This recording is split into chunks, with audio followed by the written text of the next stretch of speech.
ng Diyos. Opo. Yes. Lakasan nyo!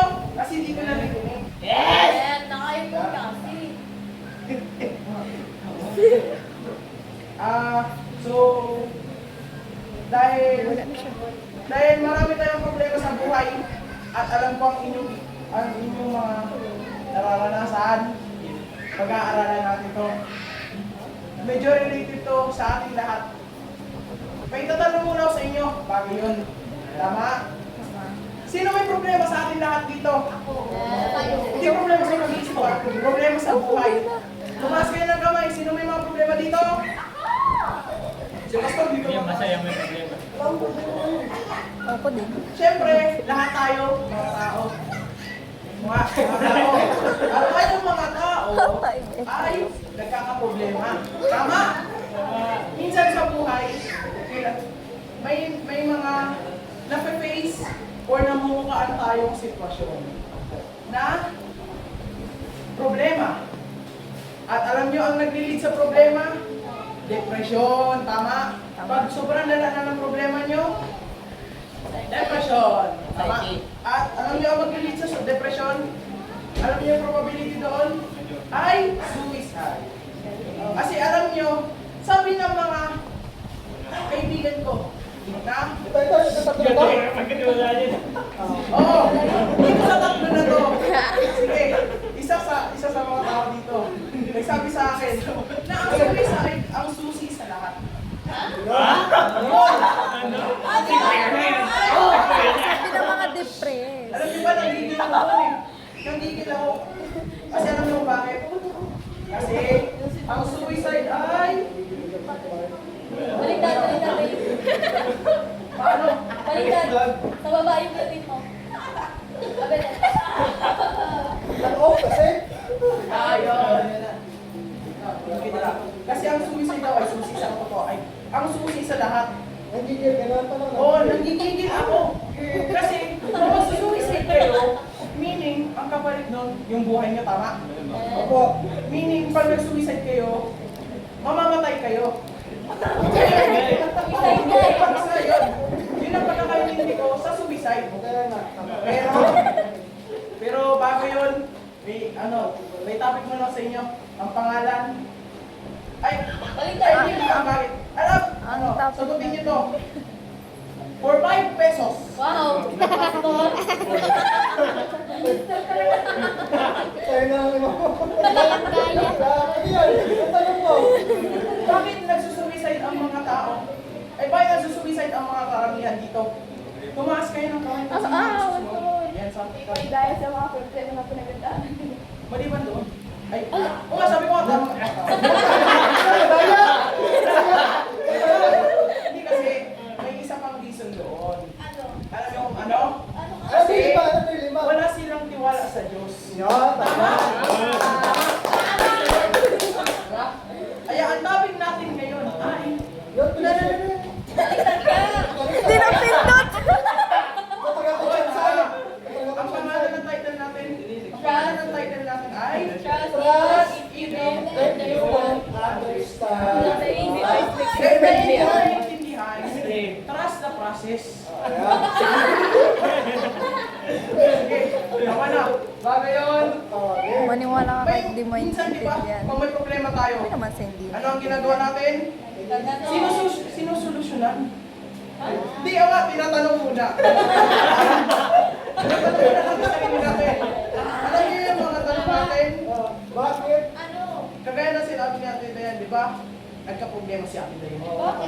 Sinabi niyo ba Kahit yun? ako may problema din ako. Pero alam niyo yung problema ko? At puso? Simple problema. Iniwan ako ng crush ko.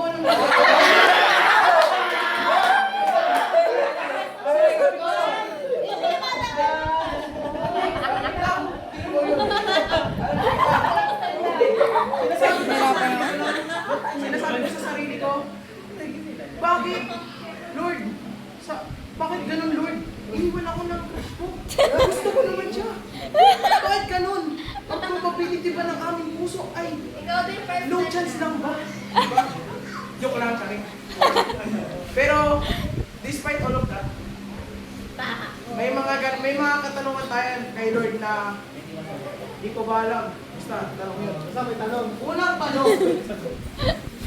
Ay, Una pa lang ay. Ay, may sagot! Uy, dapat din! Sigat pa ako lang.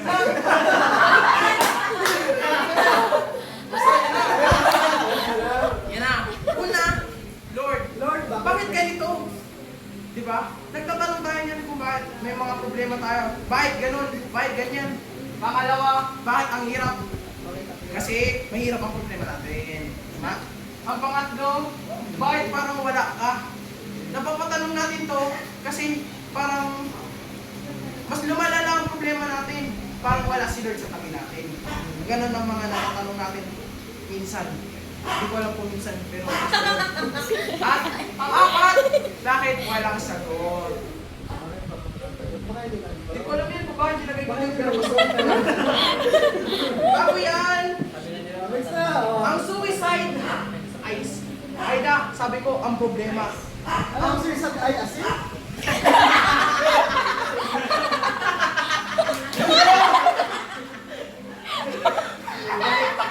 Basta yan na lang. Bakit ang suicide ay sin? Alam niyo ba ang sin? Kasi For 5 pesos. sa ibang religion, ang suicide ay normal. Yes. Hindi, hindi siya normal. Sa Japan. Basta ako sa Japan. At saka, wait lang, bago yan. Kahit ako, di pa rin nagiging sarili ko, pero sige. Base sa, yan. Base sa World Health Organization, noong 2025, over 700,000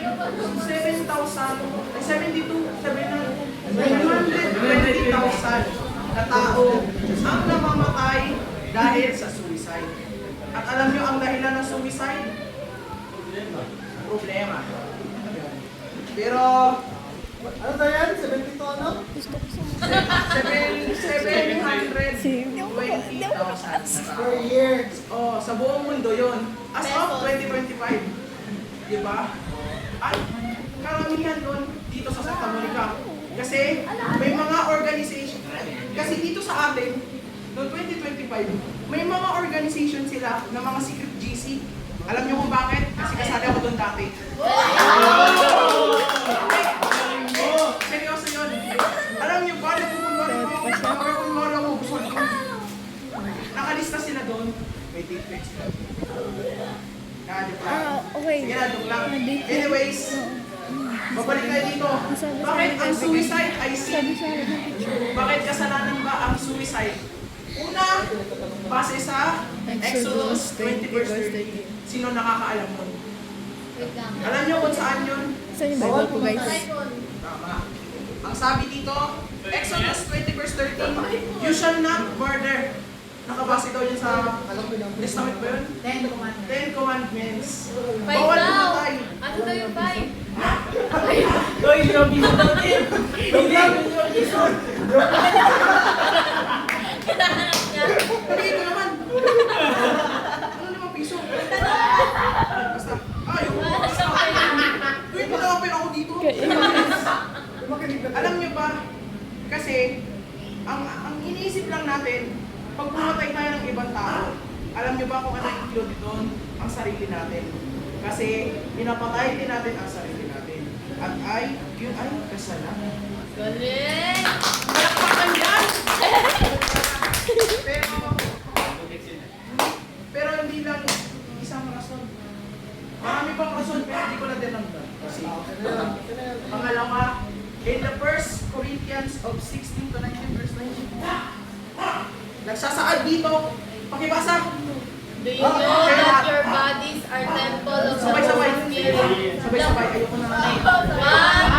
1, 2, 3, go! Do you know that your bodies are temple of the Holy Spirit, who is you, whom you have received from God?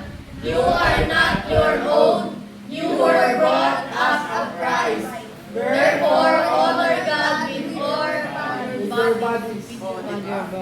Meaning, itong buhay natin ay hiniram lang natin sa Diyos. At dapat ang magdesisyon nun ay Diyos lamang. Di natin dapat yun na, di dapat natin yun na ganun, doon, i-disobey. Disobey. Kasi Diyos lang ang nakakaalam kung kailan Ano tayo yung cellphone? Diba? Hindi natin dapat ma-shing-shing dati ang oras na yun. Basta, yun, bahala na. Next! Next! Meron ka ba? Wala. Sample. Wala isang call yan. Yan. Dami yan! Bakit natin yan?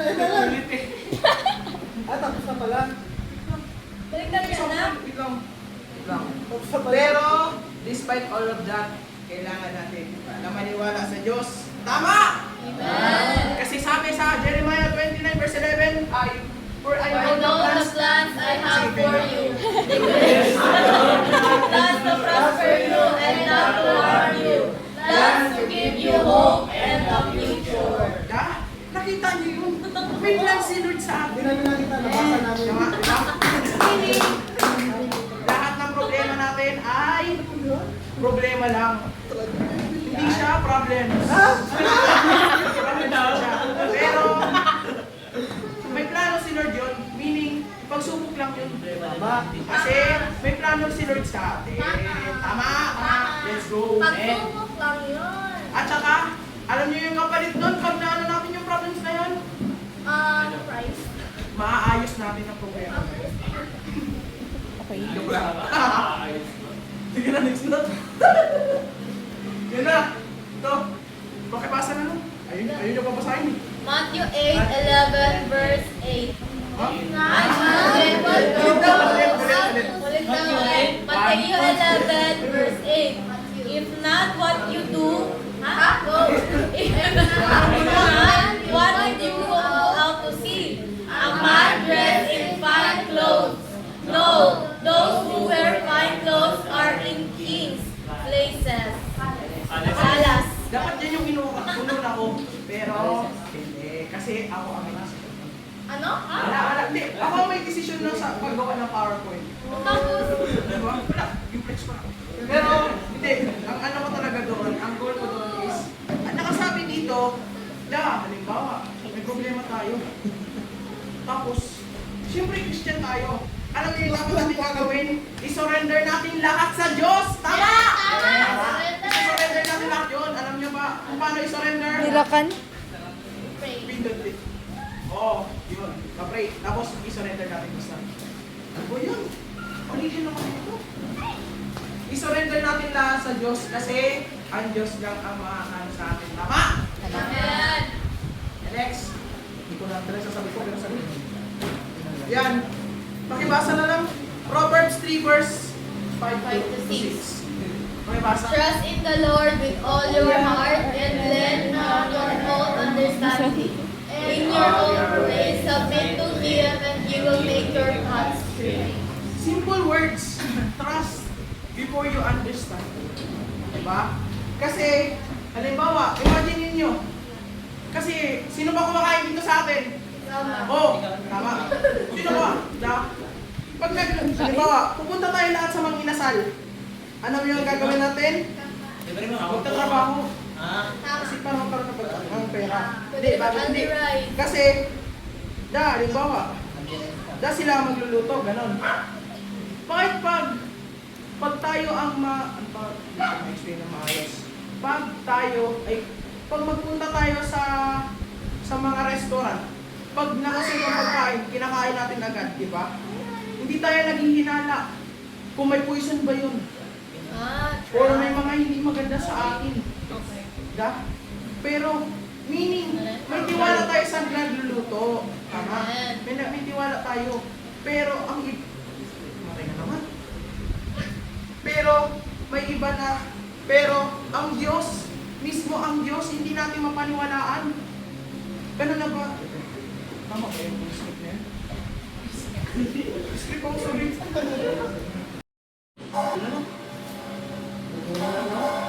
At, syempre, Wala na. wait lang ha. Wait. Sige daw. Basahin niyo daw. Isaiah 60 verse 22. The least of you will become 1,000, the smaller among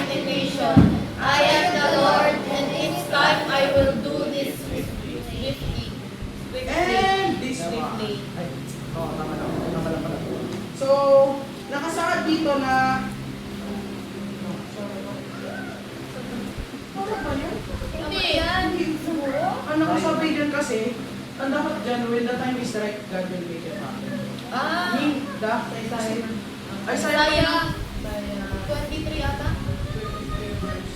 Oh, Ang dahil nang narating mo na. Isaiah, check ko lang guys ha. Pasensya na, di talaga ako. Pag nasa oras na tayo, pag nandyan na, pag nasa tamang oras na, mangyayari at gagawin ni Lord yun para sa atin. At alam niyo ang patunay nun? Ay, ito verse na to. Pakibasa. For with God, nothing shall be impossible. Walang imposible sa Lord. Diba? Kita niyo yun, walang imposible. Diba? Walang imposible sa Lord. Meaning itong sa Isaiah 60 verse 22, mangyayari at mangyayari. Pag nasa tamang oras tayo, gagawin ni Lord yun para sa atin. Tama! Amen. Ay, amen. O nga, amen. Tala yung tama. Basta pala lang yun. Let's go. At ito, pasensya na guys kasi dito talaga natin. The end? Ganda mo pa. Wait lang. Alam niyo ba ang example nito? Hindi. Sa mga nagbabasa ng Bible, oo. Pero, may isang example dito. Ano kilala niyo ba siya? Sino? Hint. Paano? Wala siyang pera. Sino picture? Ang pangalan niya lang niya, sa Book of Job. Si Job. Oo, si Job. Si Job ay isang Naging joke. Si Job lang naman talaga nandoon, Vic. Sino pala? Isa lang si Job, pati si Job. Yun. Alam niyo ba na si Job ay decente na tao? Uli. Oo, Uli decente. din siya. Ay, Isa siyang mabuti na tao, mabuti at tuwid na tao. Pero kinuha ng Diyos ang lahat sa kanya. Ang kanyang mga kapatid, Sinubok siya. sinubok siya, in practice, ay, ano ba bro? Sinubok siya kasi. Sinubok siya ng Panginoon. Kinuha ng Panginoon ang lahat ng kamayanan. Kayamanan ni Job. Wait lang, hindi ko na kailangan na ito. Okay. Kinuha ni Job ang lahat, kinuha ni Lord ang lahat kay Job. Okay. Kinuha niya ang kayamanan, Mga anak. o ang kanyang mga anak. Mga Lahat-lahat, mga kayamanan niya. Pero, ang ginawa ni Job ay naniwala pa rin sa Diyos. Di ba? Kasi may isang verse doon na favorite ko to eh. Hindi ko alam kung ano verse siya, pero favorite ko to dahil sa isang Facebook na napanood ko at yun ang dahilan kung bakit nandito ako ngayon. Alam niyo ba yung nakasahad sa kanya? Sabi ni Job, even if God kills me, I will still trust the Lord. Maniniwala pa rin siya sa Diyos kahit namamatay na siya. Diba? Kahit nakuha siya ng Diyos. Kaya tayong lahat, maniwala pa rin tayo kahit na may mga problema tayo. Hindi yung halimbawa, nakaano na tayo ng exam natin. Doon lang natin naaalala ang Diyos. Diba? Question. Or, nagagawa mo rin po ba yun sa daily life mo? Ayan na. Ayan na. Siyempre, Sure ah. Go po. not gonna lie, kung papakatuto ako dito, depende. Hindi. Naniniwala. Ganun ang ginagawa ko kay Job. Pero minsan, papaisip ako sa sarili ko. Nagtatanong din ako minsan kung bakit ganun, bakit ganyan, bakit ganun ang binibigay sa akin ni Lord ng mga problema. Lalo na ngayon, si Mama galit na naman sa akin. Bakit? Oo. Kasi matagal ako uuwi. Pero despite all of that, problema lang yun. Kasi ang totoong kayamanan natin ay nasa langit. Tama! Tama? Amen. Siyempre, para makapunta tayo sa langit, dapat alam natin ang salita ng Diyos. Kaya kahit anong problema man yung mapagdaanan natin, ay dapat maniwala pa rin tayo sa Diyos. Tama? Tama? Amen? Amen. God is good! All the time! God is good! Yan na, yun lang ang topic ko. At, Wala na. wala na eh. Karamihan ng kabataan ngayon dahil sa bago, gumagala-gala dyan, kung saan-saan pupunta, kung ano-ano yung pinagagawa, pero pinili need nung nandito tayo sa church ngayon. Kaya yun na lang, palakpakan niyo yung buhay niyo. Okay, every once a month ito. Next month, ang ating mag-share sa word ay si Sir Mel. Diba? At ang magte-testimony ay sino kaya? Sino kaya? Sino kaya? Lalaki na naman, switch tayo, babae, lalaki, babae, lalaki, babae, lalaki. Sabi ni sa mata. Sabi, tapos nakita ko si Yasmin. Ay, kinabante! Para yung kaibigan mo yan, maging kasama mo siya para mapagtagumpayan mo yung mga tukso na yan. Ito panalangin ka niya at kumbaga papaalalahan mo ka niya. So huwag kayong mahiya. Huwag kayong mahiya sa lahat ng sabihin mo. Kasi sa lahat ng sinasabi mo, si Lord yung nag-glorify mo. Huwag kayong matakot. Huwag kayong matakot. Ala, ako yung mag-word.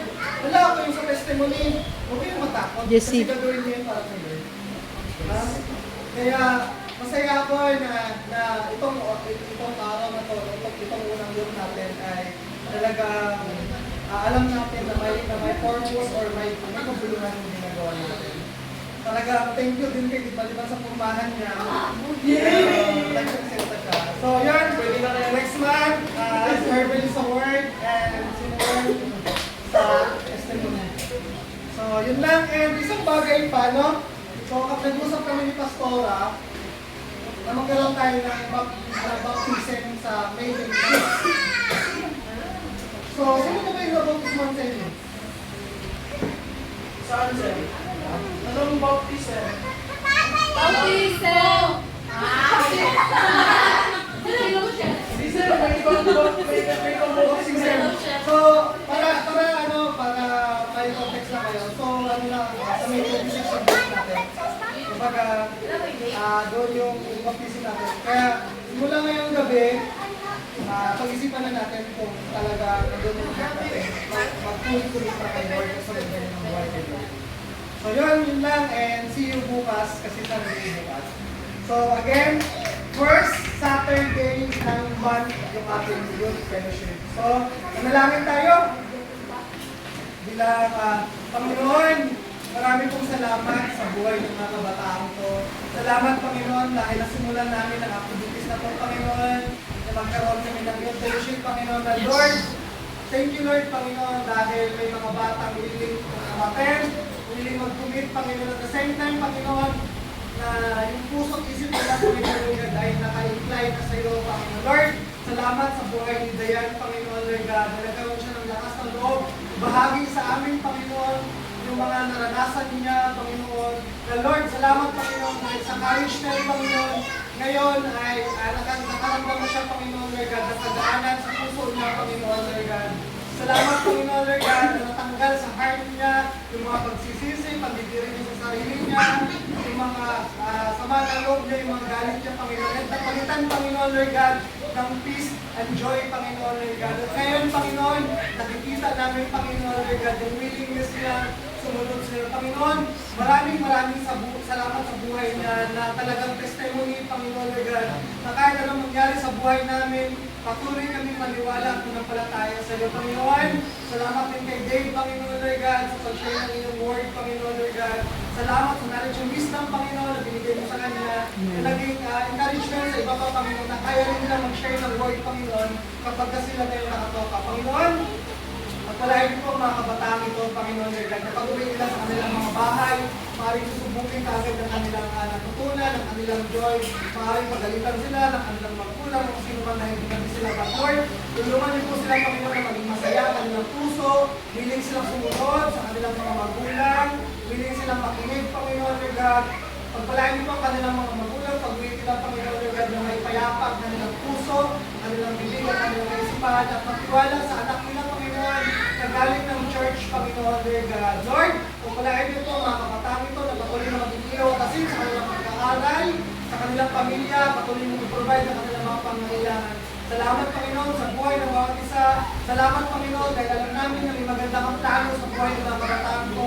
Kaya ngayon pa lang, Panginoon, kahit ipakita mo sa kanila, Panginoon, ang plano mo sa buhay nila, Panginoon, na malinaw, Panginoon, Lord, gamitin mo sila kung ano man yung mga talento meron sila, Panginoon, para sa iyong kaluwalhatian, Panginoon. Kaya, Lord God, binabalik po namin lahat ng papulit po sa salamat sa inyo lang. Lahat tayo magsabi lang. Okay. 1, 2, 3. Isa pa.